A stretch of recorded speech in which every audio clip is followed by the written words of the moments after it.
The Mosul Ghost, Descent of Chief Vance.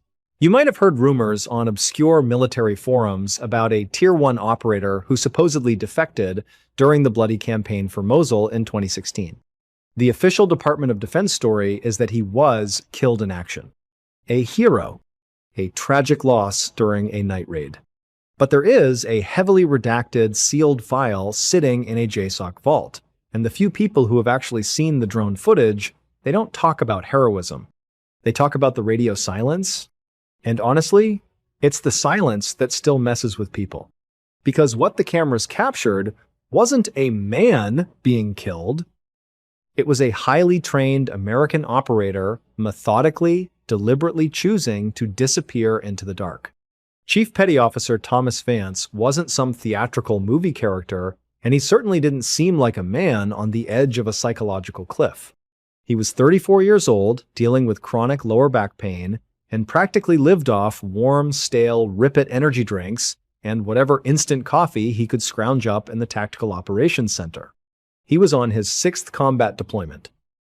If you walked into his CHU, his containerized housing unit at Camp Swift in Mrballen, it just smelled like burning trash from the base incinerators and Gold Bond boot powder.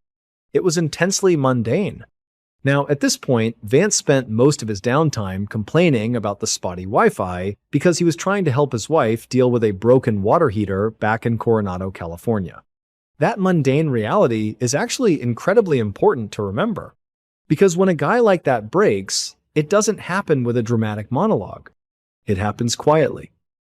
He was just a tired guy doing a hard job, cleaning his optics, going to the gym, and waiting for the sun to go down. It was October 14th. The objective was a standard nighttime snatch and grab in a crowded, dusty neighborhood in western Mosul. By 0200 hours, the whole squad was exhausted. The air over the city was thick with the smell of open sewage, diesel exhaust, and baking bread. The operation started smoothly. Vance was assigned rear security while the primary stack breached the target compound. Above them, a 22-year-old drone operator named Miller was watching the entire operation unfold on a thermal ISR feed, bathed in the pale green glow of his monitors back at the FOB. Through the thermal camera, Miller watched the stack move inside the structure. But Vance's little white heat sineur didn't follow them in. Instead, Vance turned around. He took 3 steps away from the compound. Then 10. At first, Miller didn't panic. He just leaned forward in his squeaky desk chair. He keyed his mic. "Chief, you tracking a squirter in the alley?" No response. Just the low, hissing static of the comms. At the time, this didn't seem strange. Iraqi concrete is incredibly thick, the local infrastructure is a mess, and encrypted radios drop their signal constantly. Miller figured Vance was just repositioning for a better angle, playing the seasoned veteran holding the perimeter. Miller's finger hovered over the push-to-talk button. He hesitated. You have to understand the culture. You don't just interrupt a Tier 1 element mid-breach unless it's a confirmed life-or-death emergency. You don't want to be the junior analyst crying wolf over a dropped radio signal. So, Miller justified the anomaly. He rationalized the creeping feeling of unease right out of his gut. Miller took a sip of his lukewarm coffee and decided to wait. He gave it 60 seconds. But in those 60 seconds, the thermal camera captured something impossible. Vance stopped walking. He reached up to his shoulder, unclipped his infrared strobe, the only piece of technology identifying him to friendly forces and aircraft in the pitch-black city, and dropped it in the dirt. And then, leaving his squad behind, Thomas Vance just kept walking into the dark maze of Mosul. Alone. It took exactly 9 minutes for the primary stack to clear the target compound, and honestly, 9 minutes is an eternity in close-quarters battle. When the team leader stepped back out into the dusty courtyard, his adrenaline was still spiking, his uniform plastered to his back with sweat. He keyed his mic. "Vance, hold on the gate. We are egressing." Nothing. Just the flat, dead hiss of an empty channel. He tried again. "Vance, radio check." Still nothing. The team pushed out to the perimeter wall, weapons up, scanning the dark. They found nothing but the acrid smell of burning trash and the blinking rhythmic pulse of Vance's dropped infrared strobe lying uselessly in the dirt. Back at the Tactical Operations Center, the TOC, the air instantly sucked out of the room. You have to understand the environment in these places. It's usually a steady, boring hum of air conditioners and low, tired chatter. But when a Tier 1 operator goes missing on the grid, that room freezes. Miller, the 22-year-old drone operator, felt his stomach drop. His mouth went completely dry. He leaned into his microphone, his voice cracking just a fraction. Command, be advised. Chief walked off. For a few seconds, nobody even processed what he said. The watch officer, a seasoned major who had seen a lot of bad nights, just stared at Miller's screen. What do you mean, walked off? Is he pursuing a squirter? Negative, sir, Miller replied, pulling up the recorded thermal footage. He just left. Now, at this point, the panic hadn't fully mutated into horror. At least, not yet. Because guys like Thomas Vance don't just abandon their team in the middle of a war zone. It doesn't happen. So, human nature kicked in. The command desperately needed this to make sense, and they quickly found a way to rationalize it. Within 20 minutes, an entire quick reaction force was spun up. Black Hawks were practically vibrating on the tarmac, and armored striker units were tearing out of the gates, chewing up the asphalt. The prevailing theory, the one that kept everyone from losing their minds, was medical. Just 3 weeks prior, Vance's element had been dangerously close to a complex IED ambush. He had been complaining of severe migraines ever since. Traumatic brain injuries are incredibly common in that line of work, and they are weird. Sometimes a guy seems perfectly fine, and then days later, the brain swells, and they just slip into a confused dissociative fugue state. Command built the narrative instantly. Vance's brain had essentially short-circuited. He got disoriented, wandered away from the compound in a daze, and was likely snatched up by opportunistic local insurgents before he realized where he was. It was a terrifying thought, a hostage situation, but it was a military times problem. It was a problem they knew how to solve. They just had to find the insurgents who took him.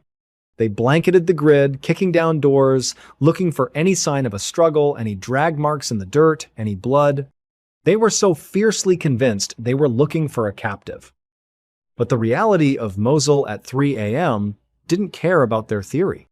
About 4 hours into the massive manhunt, just as the sky was turning a bruised, dirty purple, a squad of Army Rangers was clearing a dilapidated, 3-story apartment block about 2 miles from the initial objective.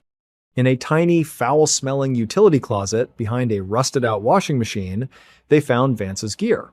His heavy ceramic body armor, his high-cut helmet, his night vision goggles, his primary rifle, all of it. But the gear hadn't been ripped off in a chaotic struggle.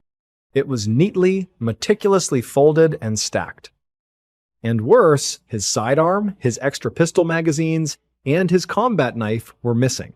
Back in the TOC, Miller was hyper-focusing on the raw thermal footage from the initial breach. He couldn't shake the feeling that he'd missed something in that 60-second window when Vance walked away. He played it back, slowing the feed down to half speed, ignoring the frantic shouting of the officers pacing behind him. He zoomed in on Vance's pixelated white heat signature right before he dropped the strobe. And there it was. The moment the false reality completely shattered. Vance hadn't just unclipped the strobe in a confused daze. Miller watched, cold dread radiating through his chest, as Vance's hands moved with practiced, deliberate precision. The thermal bloomed white as Vance removed the encrypted radio from his vest. He didn't drop it. He took the battery out, placed it in his pocket, and then placed the dead radio on the ground. Then he took his GPS tracker and crushed it under the heel of his boot. He wasn't concussed. He wasn't captured. Thomas Vance had systematically blinded the most powerful military in the world. He was a ghost, armed with a suppressed pistol and a knife, moving with terrifying purpose through an enemy city. And nobody had any idea who he was hunting. And honestly, this is the part of the night where the panic in the TOC shifted from a frantic, high-energy rescue operation into something much darker. Something quiet. Now, at this point, you have to put yourself in Miller's shoes. You're watching a screen, surrounded by empty coffee cups and half-eaten protein bars, realizing that one of your most trusted guys just engineered a masterclass in deception. And the terrifying question wasn't times where times he was going, it was times why. They assumed Vance was hunting an insurgent leader, a rogue vendetta. But the reality of what happened didn't come from the chaotic streets of Mosul. It came from a secure, heavily fortified, air-conditioned JSOC annex about 4 miles away. At 4:15 a.m., the radio crackled. It wasn't the assault element. It was a panicked supply clerk back at the annex. They had found Tariq. Tariq was a high-level Iraqi informant. He was essentially untouchable, living in absolute luxury inside the wire because he provided the coordinates for nearly every major strike JSOC was running. But Tariq had a rumor attached to him, a persistent, messy rumor that he was playing both sides, feeding routes to insurgents to keep his own tribal standing intact. 3 months prior, a roadside bomb had decimated a Ranger convoy based on one of Tariq's safe routes. Vance's younger brother had been Telman in the lead vehicle. Command had investigated. They cleared Tariq. They said the intelligence was just faulty. Vance didn't believe them. When the military police locked down Tariq's quarters, there was no sign of a struggle. Tariq was dead on his mattress, his throat cleanly and professionally cut. The AC unit was rattling in the window, blowing cold air over the pooling blood on the cheap linoleum. But the detail that made Miller's blood run cold, the thing that proved just how calculating Vance had become, was what they found resting on Tariq's chest. It was a cheap, prepaid burner phone. It was plugged into a portable charger, ensuring it wouldn't die, and the screen was set to never turn off. On the glowing screen was a drafted text message locked in Tariq's outbox, addressed to a known insurgent cell. It contained the exact grid coordinates and the exact timing of the SEAL raid Vance was supposed to be on that very night. Vance hadn't just gone rogue to get revenge.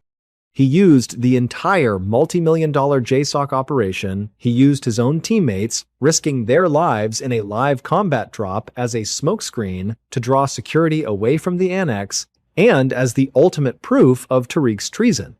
The aftermath of something like this, it isn't cinematic. There's no grand shootout or heroic standoff. It's just a deeply uncomfortable, messy, bureaucratic nightmare. Miller sat in a freezing debriefing room for 14 hours straight. He remembers the stale smell of ozone and stress sweat and the buzzing of the fluorescent lights overhead that just dug into his skull. Men in very expensive suits with no name tags came in and out, asking the same questions, trying to find a narrative they could control. At first, the team was furious at the betrayal.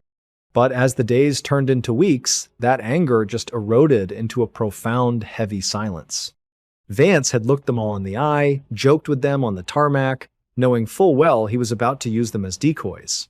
He had weaponized their brotherhood. And honestly, it broke something fundamental in the unit. Guys started second-guessing each other on routine patrols. The trust was just gone. The military, obviously, couldn't let the truth out. You can't admit a Tier 1 operator circumvented the entire intelligence apparatus to assassinate a protected asset. So, they scrubbed the logs. They classified the incident into oblivion. Thomas Vance was officially listed as KIA, a tragic casualty of a chaotic night raid, his body tragically unrecoverable. Miller signed a stack of non-disclosure agreements thick enough to stop a bullet, packed up his locker, and eventually quietly retired. For years, that was the end of it. A ghost story buried under black ink. Miller moved on. He got a job in private logistics, bought a house in the suburbs of San Diego, tried to forget the feeling of that humid Mosul night. He assumed Vance had slipped across the border, maybe started a new life in Eastern Europe, or maybe he really did just bleed out alone in an alleyway somewhere. At least he assumed that until about 2 years ago. It was a Tuesday. Miller was watching the local news while sorting through junk mail. A routine story came on a California highway patrolman had pulled over a rusted-out Honda Civic for a broken taillight on Interstate 8, just 3 miles from Miller's house. The driver, a low-level gang member, bolted into the desert and dropped a weapon. The police recovered the gun. It was a standard 9mm pistol bought at a local pawn shop. The serial numbers were completely filed off. But when the ATF ran the weapon's internal firing pin, microstamping the tiny, unique imprint a gun leaves on a bullet casing, when fired, it tripped an immediate, highly classified red flag in a federal database. The system didn't flag it as stolen. It flagged it as property of the United States Naval Special Warfare Command. It was Vance's missing sidearm. Miller remembers standing in his living room, the mail slipping out of his hands, staring at the television as the anchor moved on to the weather report. The realization didn't hit him with a bang, but with a slow, suffocating dread. Vance didn't vanish into the Middle East. He didn't die in the dirt. He smuggled himself back into the country. He sold his weapon right under their noses. And for over a decade, the ghost of Mosul hasn't been hiding in Iraq. He's been living in Miller's time zone. And he has never, ever reached out. The Anchorage File. If you ask a retired FBI agent what genuinely keeps them up at night, they rarely mention the cartel bosses, the bank robbers, or the bomb makers. Those guys make sense. They operate on greed, or ideology, or revenge. They are predictable. But if you ever get a few drinks into an older agent from the behavioral science unit, and you ask about the Anchorage File, they will probably just stare at their glass. This is the story of a man who didn't just evade the FBI, he studied them, he anticipated them, and he systematically dismantled the psychological framework of the people hunting him. But before we open that file, if you're a fan of the strange, dark, and mysterious delivered in story format, you've come to the right place. I do this a couple of times a week, so please go ahead and sneak into the like button's house, unplug its refrigerator, and leave the front door wide open. And while you're at it, please subscribe and turn on all notifications. All right, let's get into today's story. Now, you have to understand, the beginning of this didn't feel like a horror movie. It started exactly how you'd expect a boring Tuesday in November of 2004 to start. Special Agent Marcus Thorne was sitting at his desk in the Seattle field office. The weather outside was a miserable, relentless gray drizzle, the kind that makes the whole city look like a black and white movie. Inside, the fluorescent lights had that awful, low-frequency hum that gives you a headache right behind the eyes by 2 p.m. Marcus was 42, divorced, and mostly just running out the clock on his pension. He had half a cup of stale, lukewarm break room coffee sitting next to his keyboard that tasted like burnt pennies, and he was mindlessly sorting through a stack of interagency faxes and junk mail. And honestly, when he opened the plain manila envelope that had been routed to his desk, his heart didn't sink. There was no sudden sense of dread. People send weird, disjointed manifestos to the federal government every single day. He figured it was just another crank. Inside the envelope was a single piece of standard printer paper. It wasn't a threat. It wasn't a collage of magazine clippings. It was just a printed Excel spreadsheet. 4 columns: a date, a time, a set of GPS coordinates, and a 6-digit alphanumeric code. There were about 12 rows of data. And so Marcus is just looking at this, and he assumes it's some low-level corporate embezzlement tip that got routed to the wrong department. He tossed it, into his wire review later basket, and he went back to drinking his terrible coffee and filling out his expense reports, which actually mattered later. Because that small, completely normal human decision to prioritize paperwork over a weird spreadsheet cost the Bureau 3 full days. The first real disturbance, the moment the normal world actually cracked, didn't happen until Friday afternoon. Marcus got a call from a local detective up in a quiet, heavily wooded suburb of Bellingham. A 28-year-old pediatric nurse named Sarah Higgins hadn't shown up for her morning shift. Her coworkers had called the police to do a welfare check, and the local cops felt just out of their depth enough to request a bureau consult because of something they found inside. Marcus drove up there in the rain. When he walked into Sarah's apartment, the first thing he noticed was the smell. Not a bad smell. Just the scent of a vanilla plug-in air freshener and the damp wool from a coat hanging by the door. The place was perfectly neat. A half-eaten bowl of oatmeal sat on the kitchen island. The television in the living room was still on, muted, playing a daytime soap opera. At first, Marcus did what any seasoned investigator does. He rationalized. He stood there in the quiet living room, shifting his weight, thinking that maybe she just had a family emergency. Maybe she went on a spontaneous trip with a boyfriend and forgot to call her boss. People make mistakes. They flake out. You don't immediately jump to serial killer just because a bowl of oatmeal is left on a counter. But then he walked into her bedroom. The bed was unmade, which was normal. But resting perfectly in the center of Sarah's pillow, sitting right on the indented fabric where her head should have been, was a small, black, digital voice recorder. Marcus felt that first cold prickle of adrenaline at the base of his neck. It was so completely out of place in this perfectly mundane room, so he puts on a pair of latex gloves, and he picks up the recorder, and he presses play. He expected to hear a suicide note, or a desperate message from Sarah. Instead, what he heard was a man's voice. Calm, almost bored, and the voice wasn't speaking to Sarah. "Agent Thorne," the voice said through the tiny static-filled speaker. "I see you finally found the first coordinate from the spreadsheet. We're going to have a very long winter." Now, at this point, Marcus Thorne does what any of us would do. He just stands there. The recording clicks off, and the silence in that perfectly neat, vanilla-scented bedroom suddenly feels suffocating. And honestly, Marcus later admitted he played the tape 3 more times just to make sure he wasn't having a psychotic break. Because you have to remember, he had completely dismissed that spreadsheet. It was sitting in a wire basket on his desk, buried under lunch receipts. So, he doesn't call it in right away. He walks out of the apartment, gets into his sedan, and he sits in the rain. He watches the wipers go back and forth, listening to the heavy, rhythmic thud of the rubber against the glass, letting the dread really settle in his stomach. He had given this guy a 3-day head start. Marcus speeds back to the Seattle field office. He doesn't even take off his wet coat.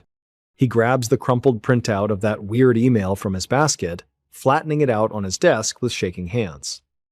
He calls over a junior cyber analyst, a kid named Arnie, who is fighting a terrible sinus infection, and they finally crack open the attachment. It wasn't an embezzlement ledger. It was a list of 47 GPS coordinates. Arnie, sniffling and rubbing his red eyes, runs the numbers through the database. Row 47, the very last entry on the spreadsheet, pinpointed Sarah Higgins' apartment building. So they look at row 46. The coordinate lands on a rural, overgrown plot of land about 90 miles south, registered to a man named Arthur Vance. Now, the Bureau loves a profile that makes sense, and Arthur Vance made perfect sense. He was a former hospital IT administrator who had been fired 6 months earlier for illegally accessing female staff members' personal files, including Sarah. He had the technical skill to route an anonymous email directly to a specific FBI agent's inbox. He had the motive, the obsession, and the escalating behavior. The behavioral science guys came in, drank the rest of the stale coffee in the break room, and confidently laid it out. Vance was a narcissistic stalker moving from digital voyeurism to physical abduction. He wanted an audience, so he picked an FBI agent at random to play his sick little game. It was a textbook escalation. The false explanation felt so solid, so incredibly right, that Marcus actually felt a wave of relief. They had a name. They had an address. They could stop this. By Tuesday morning, an FBI tactical team is pulling up to Arthur Vance's property. It's a completely mundane, overcast, suburban morning.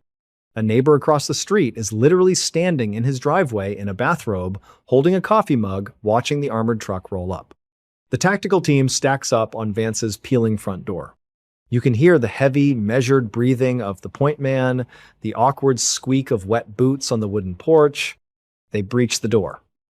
They pour into the house, shouting commands, clearing the living room, the kitchen, sweeping the cramped hallways. But there's no frantic stalker. There's no mastermind waiting to gloat. The house smells terribly of old cat litter and rotting garbage. And then they clear the basement. Marcus walks down the wooden stairs, the beam of his flashlight cutting through the dust, and his heart just drops. Arthur Vance is there, sitting in a folding chair in the center of the concrete floor. But he's dead. And based on the rigid, sunken state of the body, the local coroner later estimates Arthur had been dead for at least 3 weeks. Long before Sarah Higgins went missing. Long before the email was even sent to Marcus. He wasn't the mastermind. He was just row 46. The entire stalker theory collapses in an instant. The reality of the situation washes over the room like ice water. If Vance was a victim, not the killer, then who the hell recorded that message? And more terrifyingly, Arnie the analyst calls Marcus while he's still standing in that suffocating basement. Arnie is coughing, his voice shaking over the phone. He tells Marcus that he just finished running the rest of the spreadsheet. Rows 1 through 45 weren't locations of future targets. They were burial sites. And they spanned across the last 14 years. Marcus hangs up the phone. The basement is dead silent, save for the low, rattling hum of a rusty deep freezer in the corner. And honestly, this is the moment where the psychological weight of the job finally crushes a person. Marcus doesn't yell. He doesn't dramatically rack his firearm or punch a concrete wall. He just slowly turns around, walks up the creaky wooden stairs, pushes his way out the front door, and throws up into Arthur Vance's overgrown hydrangea bush. He wipes his mouth, breathing in the cold suburban air.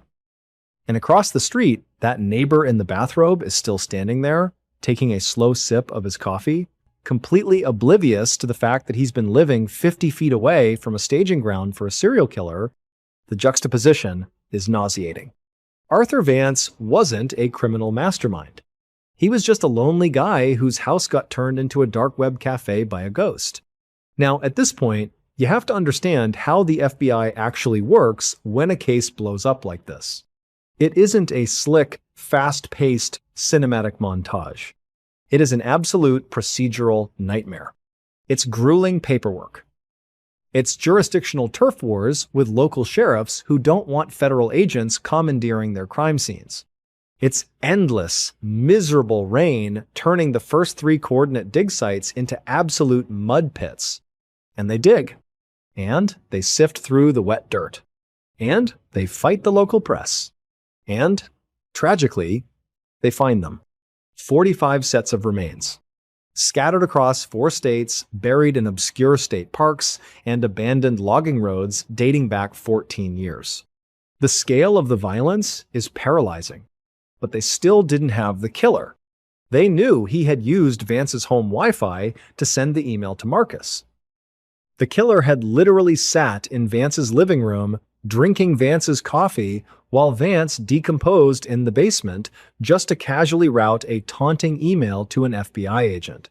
But the real twist, the detail that actually terrified the behavioral science guys, didn't come from the dirt. It came from the audio file. Arnie, the analyst, had been working on the sound file of Sarah Higgins for days. At first, everyone assumed the low, rhythmic humming in the background of her terrified crying was a basement generator or a furnace. But it wasn't. Arnie ran it through an isolation filter, scrubbing out Sarah's muffled sobbing. Suddenly, clear as day, you could hear a distinct clicking sound. A vehicle turn signal. And then a distorted, tinny voice over a crackling outdoor speaker. That'll be 4:15 at the first window. The killer wasn't hiding in some elaborate, soundproofed dungeon. He had Sarah bound in his vehicle, and he was casually sitting in a fast food drive-thru. He was ordering lunch while a woman was fighting for her life in the back. He wasn't some theatrical supervillain. He was a guy doing mundane afternoon chores while destroying a human being.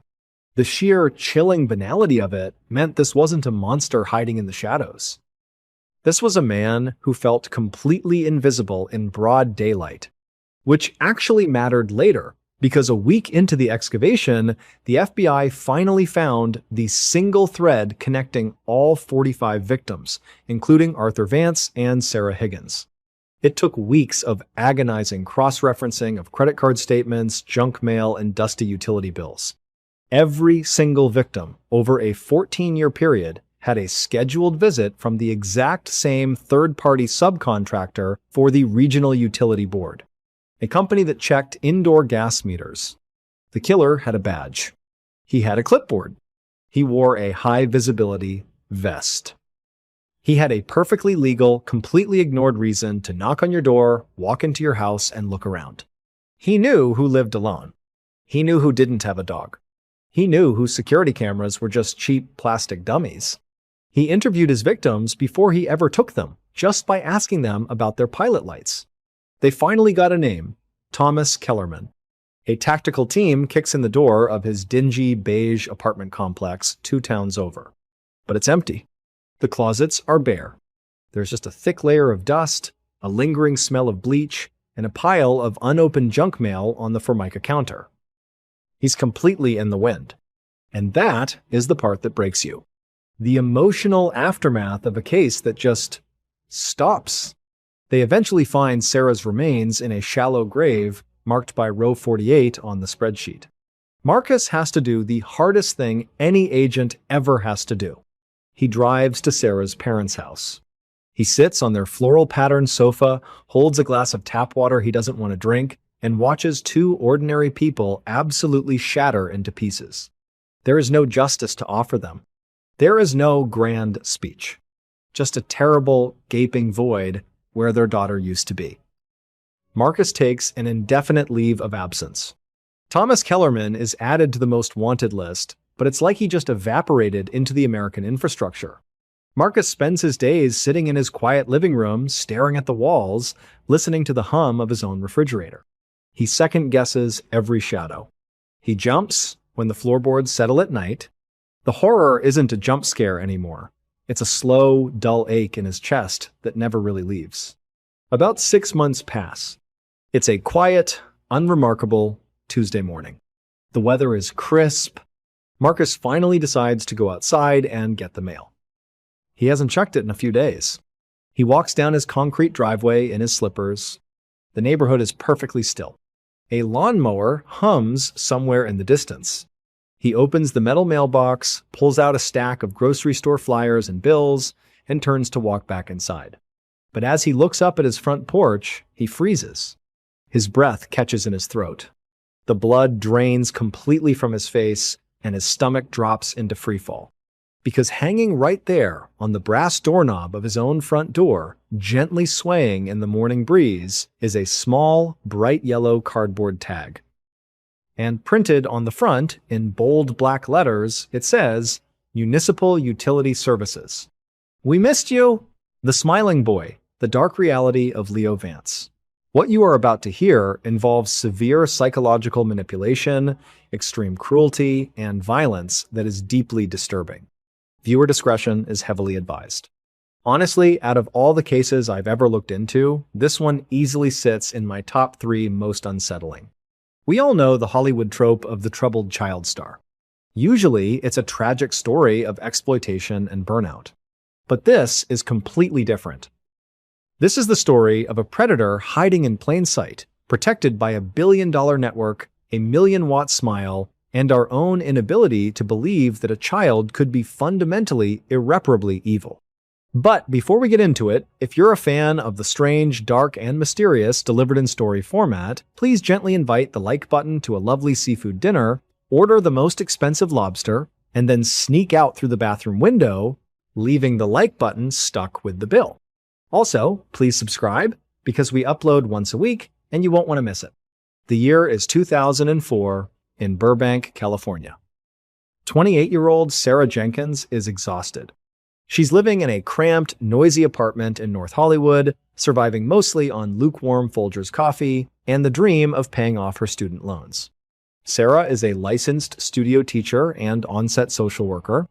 Her job is to ensure that child actors get their required schooling and aren't overworked on set. She's just a normal person. She calls her mom in Ohio every Sunday, she wants to adopt a rescue dog, and she just wants a quiet life. So, when Sarah gets the call in late September to be the dedicated tutor for 10-year-old Leo Vance, she feels like she's won the lottery. If you were alive and watching TV in the early 2000s, you knew Leo Vance. He was the breakout star of the massively popular family sitcom, The Vance Family Rules. On television, Leo was the cheeky, lovable kid next door. He had these big, expressive eyes, a messy mop of blonde hair, and perfect comedic timing. He was universally adored. At first, the job was everything Sarah hoped for. The first few weeks on Stage 22 were a blur of script readings, the smell of sawdust from the set builders, the hum of massive lighting rigs, and a lot of waiting around. Sarah would sit in Leo's private trailer, going over fractions and basic history, and honestly, Leo seemed fine. He was polite, almost too polite. He always said yes ma'am and no ma'am, and he never complained about doing his homework. At the time, this didn't seem strange. Sarah just thought she had lucked into working with a well-behaved kid. But then, on a random Tuesday in October, the illusion started to crack. It was around 11 a.m. Sarah and Leo were in his trailer going over a science worksheet. The trailer's air conditioning was humming loudly, drowning out the noise of the active set outside. A young production assistant, a nervous guy named Mark, who was new to the set, rushed in carrying Leo's lunch. It was a bowl of hot tomato soup and a grilled cheese sandwich. As Mark set the tray down on the small table, his elbow clipped the bowl. It didn't spill entirely, but a few drops of hot soup splashed onto the edge of Leo's script. Mark immediately panicked. He started apologizing profusely, scrambling for a napkin, his face flushed red. Now at this point, you'd expect a 10-year-old to either get annoyed, maybe whine to a parent, or just laugh it off. But Leo didn't do any of that. Leo just went completely still. He didn't blink. He just stared at Mark with an expression that Sarah would later describe as absolute freezing emptiness. There was an awkward, heavy silence in the trailer. Sarah shifted in her seat, feeling a strange tightness in her chest, waiting for Leo to react. Then, like a switch was flipped, Leo smiled. It was his trademark television smile. He told Mark it was totally fine, no big deal at all. Mark breathed a massive sigh of relief, thanked him, and left the trailer, clicking the door shut behind him. Sarah let out a breath she didn't realize she was holding. She smiled at Leo, ready to praise him for being so mature. But before she could speak, Leo calmly picked up the bowl of scalding hot soup. Without breaking eye contact with the closed door, he walked over to where Mark had left his expensive leather messenger bag on the floor. With slow, deliberate precision, Leo poured the entire bowl of steaming soup directly inside the bag, soaking Mark's personal belongings, his phone, and his wallet. Sarah froze. The smell of hot tomato and damp leather filled the small space. She was stunned. Her brain was struggling to process what she was seeing. It was such a quiet, calculated act of malice from a child. "Leo?" Sarah stammered, half standing up from her chair. "What? What are you doing?" Leo slowly turned his head to look at her. The lovable TV kid was gone. His eyes were entirely dead. He looked at the empty bowl in his hands, looked back at Sarah, and in a perfectly flat, robotic voice, he said, "What soup?" He then sat back down, picked up his pencil, and returned to his science worksheet as if nothing had happened. Sarah stood there in the humming quiet of the trailer, her heart suddenly pounding. She tried to rationalize it. Kids are brats. He's under a lot of pressure. It's just a childish, mean prank. She forced herself to sit down, downplaying the alarm bells ringing in her head. But as she watched Leo calmly filling out multiple-choice questions, perfectly at ease next to the ruined bag, Sarah felt a cold knot form in her stomach. Because it wasn't the prank that terrified her. It was the absolute lack of emotion. It was the terrifying realization that the child sitting across from her was wearing a mask, and for just a second, she had seen what was underneath. Now at this point, you have to understand how easy it is to rationalize away red flags when your paycheck depends on it. And honestly, if you've never worked on a television set, you might not realize how incredibly mundane and boring it actually is. It's mostly just sitting around in heavily air-conditioned rooms, drinking stale catering coffee, and waiting. In that environment, you don't expect to be in the presence of a predator. At least, not yet. Over the next few weeks, Sarah convinced herself that the soup incident was just an anomaly. A deeply weird, uncomfortable anomaly, sure, but just a kid acting out under pressure. It helped that Leah went back to being the perfect, charming professional. But there was a lingering tension. It didn't help that Mark, the production assistant whose bag was ruined, ended up getting fired 3 days later. He had thrown a massive, very public fit about his destroyed laptop, and the network executives, protecting their golden goose, simply replaced him. When Mark was escorted off the lot by security, Sarah happened to glance over at Leo. He was sitting in his little customized director's chair, sipping a juice box, watching Mark leave with that same flat, dead expression. But Sarah pushed it down. She had a job to do. Then came the second week of November. The script called for a guest actor, a 12-year-old boy named Toby, who was playing a schoolyard bully. Toby was a loud, boisterous kid, exactly the kind of energetic theater kid you'd expect. He and Leo seemed to get along fine during read-throughs. But on Tuesday afternoon, right before a major scene, production suddenly ground to a halt. Toby had collapsed in the wardrobe trailer. He was having a severe, full-blown allergic reaction. His throat was closing up, his face was swelling, and the set medics had to hit him with an EpiPen and rush him to the hospital. It was total chaos. The director was shouting, the producers were pacing, and Sarah was standing near the snack table feeling completely useless. The prevailing theory was that Toby, who had a known severe peanut allergy, had accidentally eaten a cross-contaminated cookie from craft services.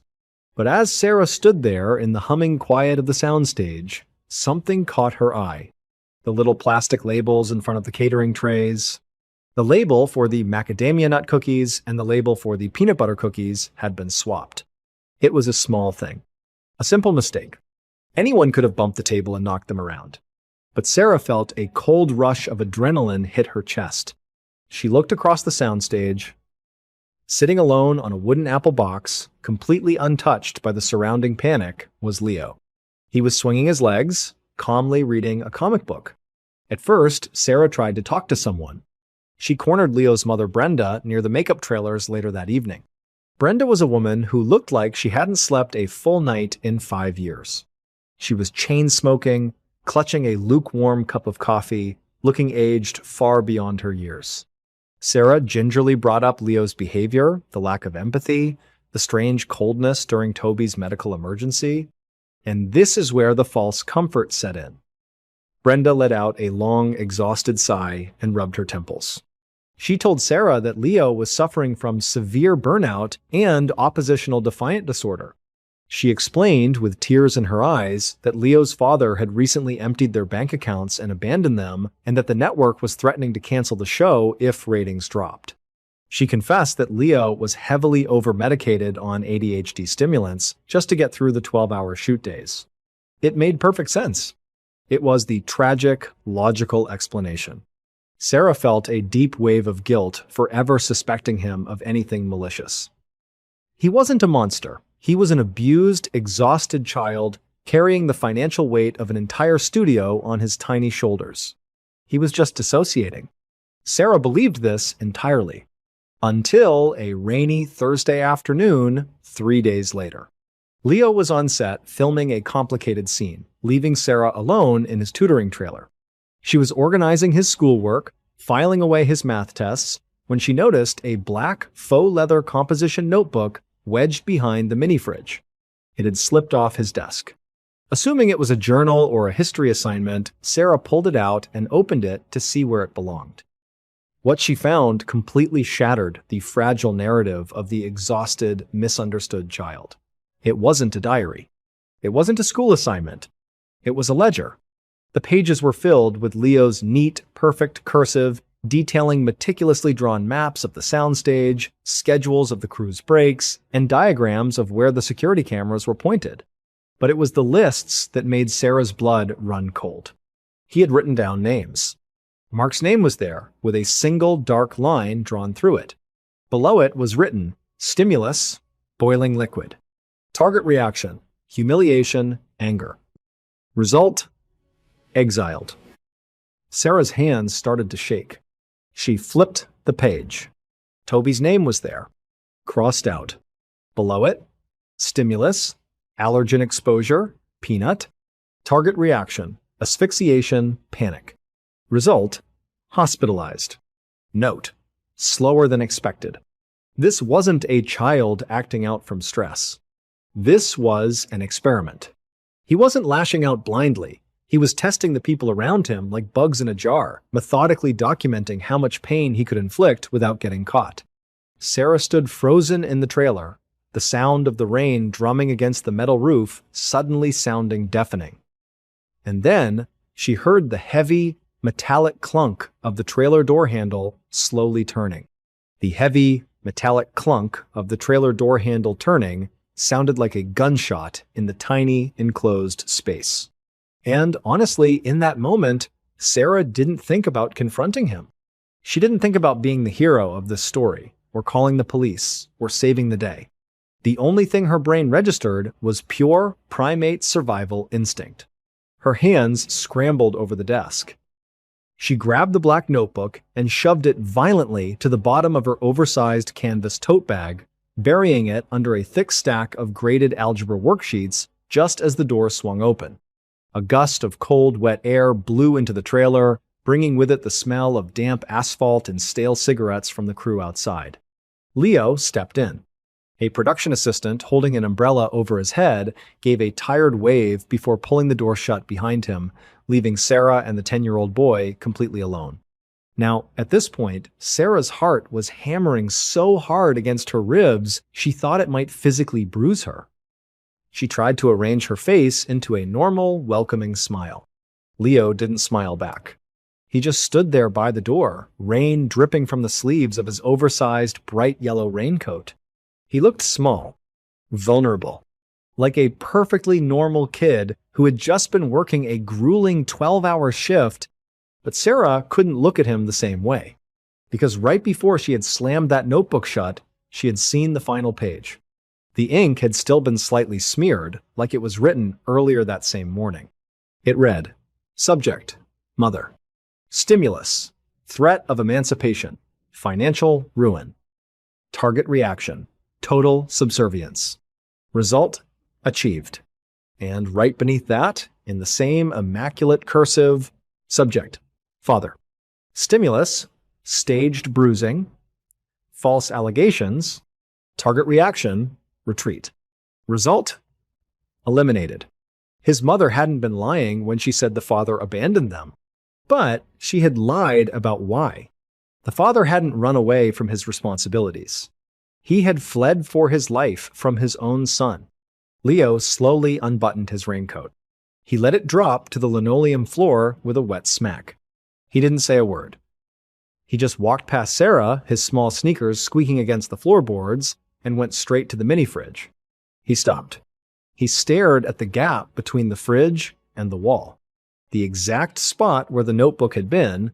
Then, very slowly, Leo turned his head to look at Sarah. I need you to understand how terrifying this moment was. There was no dramatic music. There was just the loud, vibrating hum of the mini-fridge compressor and the drumming of the rain on the metal roof. Leo's face completely changed.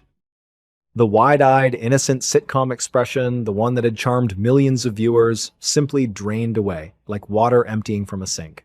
What was left behind was an incredibly flat, cold, and calculating stare. It was the face of a middle-aged accountant looking at a spreadsheet error. He didn't look back at the fridge. He looked directly at Sarah's canvas tote bag. You found my script, Miss Sarah, he said. It wasn't a question. His voice was entirely devoid of emotion. Sarah swallowed hard, her throat painfully dry. She played dumb, her voice shaking despite her best efforts. Script? Nobody. I was just organizing your math tests for tomorrow. Leo stared at her for a long, agonizing 5 seconds. He didn't blink. He just tilted his head, studying her face, reading her microscopic tells. "It's okay if you read it," Leo whispered, his voice barely audible over the rain. Mommy read hers too. That's why Daddy had to go away. He didn't like his blocking. Sarah didn't say anything else. She didn't try to lecture him. She grabbed her tote bag, her knuckles white, muttered an excuse about feeling nauseous, and walked out of the trailer into the freezing rain. She didn't go home. She drove straight to the production office, marched into the showrunner's trailer, and dropped the black notebook on his desk. She explained everything: Toby's peanut allergy, Mark's scalding, the terrifying entries about his parents. She expected the showrunner to be horrified. She expected production to halt. But this is where the ugly, messy reality of the world comes in. The showrunner didn't gasp. He didn't call the police. He just let out a long, exhausted sigh, rubbed his tired eyes, and flipped through the pages. "Look, Sarah," the showrunner said, sliding the notebook into his top drawer. "He's an imaginative kid under a massive amount of pressure. He's just venting, writing weird, dark stuff. I'll have a talk with his mom, maybe get him a therapist. But we have 3 weeks left of shooting, and I am not shutting down a $50 million production over a kid's edgy diary." He didn't care. He probably knew deep down that something was horribly wrong, but the financial machinery of the network was too big to stop. The truth was inconvenient. Sarah quit right then and there. She walked away from her final paycheck, changed her phone number, and moved back to her home state of Oregon. She left the entertainment industry entirely and took a quiet, mundane job tutoring kids at a local public library. She spent months jumping at every loud noise, constantly checking her rearview mirror, terrified that a 10-year-old boy was somehow going to find her. But he didn't. The fear eventually faded into a dull, lingering ache. Until 3 years later. Sarah was sitting in her small apartment on a Tuesday morning, drinking stale coffee and scrolling through a news aggregate site on her phone when a headline made her blood run entirely cold. "Former child star Leo redacted, tragically orphaned after mother's fatal fall." The article detailed how Leo's mother, Margaret, had apparently tripped at the top of their home's wooden staircase in the middle of the night, breaking her neck. The police had ruled it a tragic freak accident. Sarah's hands trembled as she clicked on the embedded video. It was footage from the local news covering the memorial service. Leo was 13 now. Taller, dressed in a sharp black suit. He was standing at a podium outside a church, surrounded by morning network executives and paparazzi. Tears were streaming down his face. He delivered a heartbreaking, perfectly articulated eulogy about how his mother was his rock, his guiding light, and how he didn't know how he was going to survive without her. The reporters in the background were audibly weeping. It was a masterful performance. But as Leo stepped away from the podium, wiping his eyes with a tissue, the cameraman zoomed in slightly, trying to catch one last emotional shot. For a fraction of a second, Leo thought he was off camera. Sarah watched the screen, unable to breathe. The tears stopped instantly. His face went entirely dead. He looked over at his new legal guardian, his wealthy talent agent, and his lips twitched into the tiniest, coldest little smirk. The exact same look he gave right before the boiling water spilled. His ultimate experiment was complete, and he had gotten away with it. If you found this story deeply unsettling, please gently tap the like button, or else tonight I will sneak into your house, bypass your security system, and replace all of your family portraits with framed, glossy photographs of Danny DeVito aggressively eating a hard-boiled egg. The August tape, a quiet atrocity. Before we get into this, I need to give you a warning. The details of this case, and specifically what is recorded on the tape we're going to discuss, are highly graphic. It's deeply disturbing, but not in a loud, cinematic way. Real horror doesn't come with a soundtrack, and it rarely announces itself. Sometimes, it just sits patiently on a shelf in a police evidence locker for 22 years, quietly gathering dust until someone finally bothers to press play. And honestly, if you had seen this particular tape sitting in a cardboard box at an estate sale, you wouldn't have looked twice. It was just a standard Maxwell High 8 cassette, the kind you'd buy in a 3-pack at a drugstore in the late 90s. Our story really starts in December of 2014 with a guy named Mark Callahan. Mark wasn't a detective or an investigative journalist. He was just a 32-year-old archivist living in a cramped, drafty apartment in Portland, Oregon. He ran a moderately successful YouTube channel dedicated to digitizing found media, abandoned home movies, local public access broadcasts, obscure corporate training videos. Mark had this routine. It was the dead of winter, so the sun was setting by 4 p.m. every day. He'd brew a pot of cheap, bitter Folgers coffee, sit at his desk surrounded by stacks of unpaid bills and a towering pile of junk mail he hadn't gotten around to sorting, and just feed tape after tape into his heavy-duty Panasonic AG 1980 VCR. It was a lonely kind of existence, but there was a quiet comfort in it. He liked the mundane predictability of other people's memories. Hours of toddlers opening Christmas presents, awkward family barbecues, dull vacations to the Grand Canyon. It was safe. Now at this point, Mark had just bought a bulk lot of unlabeled tapes from a local police auction. Sometimes precincts clear out decades-old non-evidentiary property room junk stuff confiscated during petty thefts or abandoned by transients and sell it by the pound. It was a Tuesday night, raining steadily outside, the kind of heavy Pacific Northwest rain that makes a low, continuous drumming sound against the window pane. Mark pulled out a cassette from the middle of the box. There was no label. No date? Just a piece of frayed white masking tape with the word August written in faded blue ballpoint pen. He popped it into the deck. At first, it was exactly what you'd expect. A burst of static, that sharp, high-pitched CRT whine, and then the image stabilized into a static shot of a living room. It was an overwhelmingly ordinary. Wood-paneled walls, a beige corduroy sofa, a small television set in the corner turned off. Sunlight was streaming through a partially closed set of plastic blinds, catching little motes of dust in the air. Mark let it play. And play. For the first 42 minutes, absolutely nothing happens. The camera is locked off on a tripod. The room is completely empty. It's so painfully boring that Mark actually stepped away from his desk to microwave a slice of leftover pizza, leaving the video running in the background. He figured it was just someone testing a new camcorder battery or leaving it on by accident, which actually happens a lot more than you'd think with these old tapes. But when he sat back down, chewing on a piece of rubbery pepperoni, he noticed something about the audio. He had his studio headphones on, and there was a low, rhythmic sound beneath the white noise of the tape. Thump, thump, thump. At first, he completely dismissed it.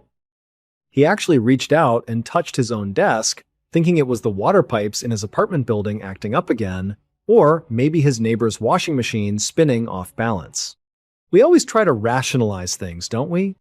We immediately look for the safest, most logical explanation because our brains are literally wired to reject anomalies.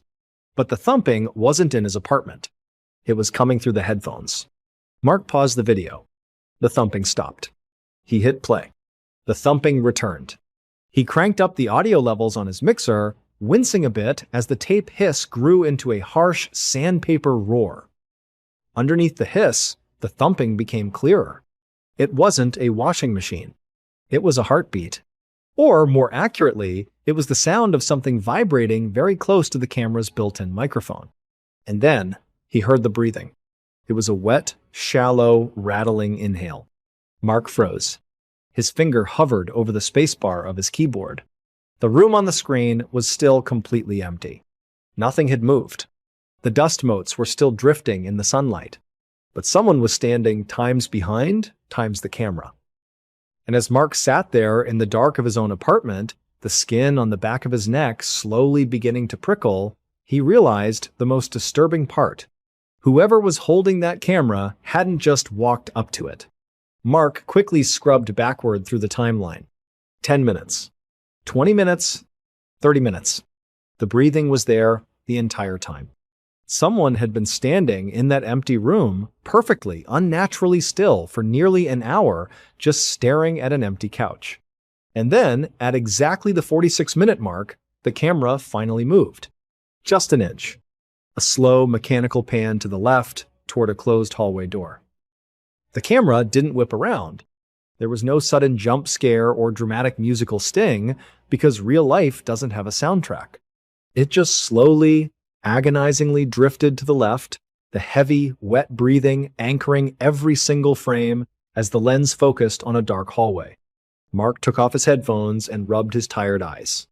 The neon sign from the bodega across the street was casting this sickly, flickering orange glow through his blinds, and he just sat there in the quiet of his own apartment, listening to the muffled hum of city traffic outside, trying desperately to apply logic to what he was seeing. And honestly, after a few minutes of just sitting there in the semi-dark, he actually found a perfectly reasonable explanation. Now, if you owned a home in the late 80s or early 90s, your insurance agent probably told you to do exactly this. A home inventory tape. You'd walk around your house with a camcorder, silently documenting your furniture, your electronics, your valuables, just in case there was ever a fire or a burglary. It was incredibly common. And the breathing? Well, those old shoulder-mounted VHS cameras weighed like 15 pounds. If you were a slightly out-of-shape dad with a winter chest cold, lugging that thing around your living room for an hour would leave you sounding exactly like that. Mark actually chuckled out loud. He felt that sudden, hot flush of embarrassment you get when you realize you've just completely spooked yourself over absolutely nothing. We all do this, right? Our brains are so primed by movies to expect a monster that we forget how utterly mundane reality usually is. He picked up his phone, texted his buddy, almost called the cops on a guy breathing heavy in his own living room, needs sleep, and then he put his headphones back on to finish the job. Because he still had to digitize the rest of the tape. That was the gig, and he was getting paid by the hour. He unpaused the video, taking another bite of his cold pizza. The camera moved down the hallway, panning over generic family photos on the wall, pausing on a grandfather clock, lingering on a small collection of porcelain figurines. It all perfectly, cleanly fit the insurance theory. But then, the person holding the camera stopped in front of the master bedroom door. The camera didn't just document the door. It shifted downward, and a free hand reached into the frame to turn the brass knob. And that was the exact moment Mark's insurance theory completely fell apart. Because the hand turning the knob wasn't a normal hand. It was encased in a thick, black rubber industrial glove, the heavy-duty kind you'd use for handling caustic chemicals or industrial waste, and it was wrapped tightly at the wrist with silver duct tape, completely sealing it to the sleeve of a jacket. Mark stopped chewing his pizza. He leaned so close to his monitor that his nose almost touched the glass, the harsh backlight illuminating the sudden terror in his eyes. The door creaked open, and the camera stepped into the master bedroom. It was pitch dark, illuminated only by the faint moonlight slicing through the window blinds, but the person behind the lens reached out with that taped-up rubber glove and flipped the wall switch. The room flooded with a harsh, cheap yellow light. It was a totally normal, lived-in bedroom. A floral bedspread, a heavy wooden dresser, a little box TV in the corner, but the camera didn't pan up to look at the valuables. It immediately pointed straight down at the beige carpet. There, cutting right through the middle of the room, was a thick, dark, wet drag mark. It looked like someone had pulled a heavy, leaking trash bag all the way from the side of the bed to the open door of the master bathroom. The wet, rattling breathing in Mark's headphones suddenly changed. It hitched in the back of the throat. It didn't sound like a dad with a chest cold anymore. It sounded erratic, fast. It sounded like someone who was shivering with adrenaline, someone who was incredibly, violently excited by what they were looking at. The camera slowly began to follow the wet drag mark toward the bathroom. And as it passed a tall, full-length mirror leaning against the closet door, Mark caught a 3-second glimpse of the cameraman's reflection. It wasn't a homeowner.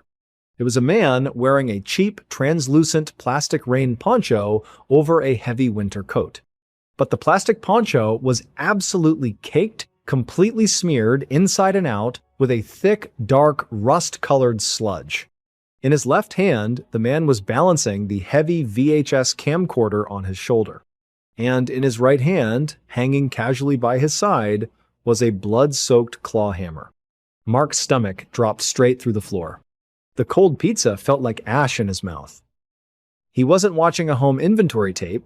He was watching a predator's trophy video filmed from the inside of a home invasion. Mark couldn't breathe. The cold slice of pizza slipped from his hand, landing cheese down on his desk, but he didn't even notice. He was completely paralyzed. On the screen, the killer carefully set the heavy VHS camcorder down on the bathroom vanity. The lens was pointed directly at the bathtub.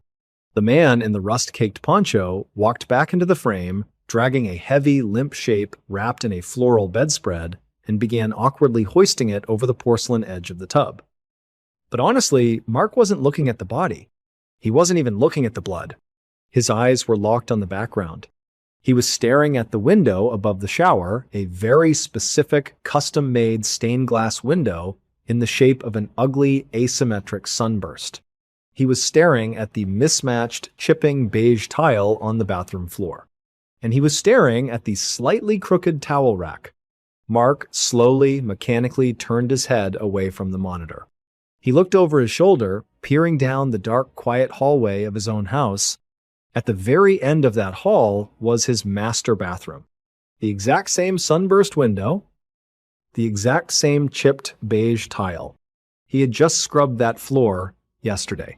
Mark had bought this house 3 years ago at a foreclosure auction.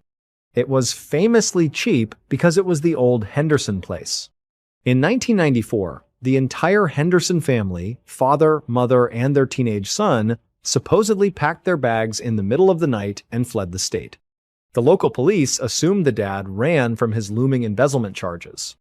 It was a massive local mystery, an unresolved piece of town gossip. Everyone assumed they were living under assumed names in Mexico, but they didn't flee. They never left. Mark turned back to the screen, his hands shaking so violently he could barely operate the mouse. He wanted to stop the tape. He desperately wanted to turn it off. But he couldn't. He watched, suffocating in the silence of his own bedroom, as the killer worked for hours. The tape cut, then started again. Now, the camera was being carried down a set of narrow wooden stairs. Mark recognized those stairs. They led to his basement. On the tape, the killer pushed aside a heavy wooden shelving unit, revealing a deep, recessed alcove in the concrete foundation behind the water heater. The man in the poncho began stacking heavy black industrial trash bags into the dark cavity. Then, with methodical, agonizing patience, the camera whizzer built and mixed quick-set concrete and slowly build a cinder block wall, perfectly sealing the alcove shut. Mark ripped the headphones off. The sudden silence of his house felt deafening. He leaned over his trash can and violently dry-heaved, the sour, acidic burn clawing at his throat. He scrambled for his cell phone, his thumb slipping on the screen twice before he managed to dial 911. When the dispatcher answered, her voice was calm, almost bored. Mark sounded like a lunatic. "There are people in my walls," he choked out. "I'm watching them get put in my walls." It took the police about 20 minutes to arrive. Which, makes sense. It was a random Tuesday night in a quiet suburb, and Mark's frantic rambling hadn't exactly inspired a SWAT response. Mark waited for them on his front porch, shivering in the cool night air. The streetlights were buzzing loudly. A neighbor's sprinkler was lazily ticking back and forth a few lawns down. It was such an ordinary, mundane night, completely at odds with the absolute nightmare unfolding in Mark's head. 2 patrol officers pulled up. They didn't use their sirens. They walked up the driveway, looking tired and annoyed, clipboards in hand. "All right, sir, you want to tell us about the people in your walls?" The older cop, a guy named Davies, asked, crossing his arms. He clearly thought Mark was on drugs. Mark didn't argue. He just led them inside, pointed at the computer monitor, and hit play. The shift in the room was immediate. The cops went from bored, skeptical public servants to completely frozen statues. Officer Davies actually took a step back, his hand instinctively dropping to rest on his duty belt. Now, at this point, you'd expect a massive cinematic raid. But reality is a lot messier. They couldn't just take a sledgehammer to the basement wall. They had to call a detective. Then they had to wait 3 hours for a judge to sign a warrant. So Mark just sat in his kitchen at 3 a.m., drinking stale, bitter coffee with two deeply uncomfortable police officers, nobody saying a word. The silence was thick and awful. By dawn, the crime scene techs finally arrived. They hauled heavy generators and reciprocating saws down into Mark's basement. Mark stood at the top of the stairs, listening to the brutal, deafening thwack of a sledgehammer breaking the cinder block wall behind his water heater. And then the hammering stopped. A voice echoed up from the basement. "We got him. Get the bags." The 25-year-old mystery of the Henderson family was solved. They had been sleeping beneath Mark's feet the entire time. The lead detective, a quiet, exhausted-looking man in a rumpled suit, walked up the stairs and joined Mark in the kitchen. He smelled like ancient dust and copper. "We're going to need to take your computer, the hard drives, and that VHS tape as evidence," the detective said softly. Mark nodded numbly. He walked over to the kitchen island and picked up the battered, unmarked manila envelope. He explained how he had found it in his mailbox just that morning, wedged carelessly between a grocery store flyer and a stack of junk mail. He assumed it was just another home movie from one of his freelance digitization clients. The detective took the envelope and slipped the VHS tape into a clear plastic evidence bag. But as he looked at the label on the cassette, his expression changed. He frowned, his brow furrowing in confusion. He slowly turned to look down the hallway toward the open basement door where the forensics team was still pulling away chunks of concrete. "Hey!" the detective called out, his voice suddenly losing all of its professional calm. "Did you guys find a camera in there?" "Yeah, detective," a muffled voice echoed up from the dark hole. "Sitting on a little concrete ledge right next to the bodies. Old Panasonic camcorder. Looks like the killer sealed the camera inside the wall when he buried them." The detective slowly looked down at the VHS tape in his hands. Then he looked at Mark. The blood completely drained from the detective's face. "Mark," the detective whispered, the sheer horror of the situation finally breaking through his composed exterior. If the original camera and the tape have been sealed behind solid concrete since 1994, the detective swallowed hard, his eyes locking onto Mark's. "Then who the hell put this copy in your mailbox this morning?"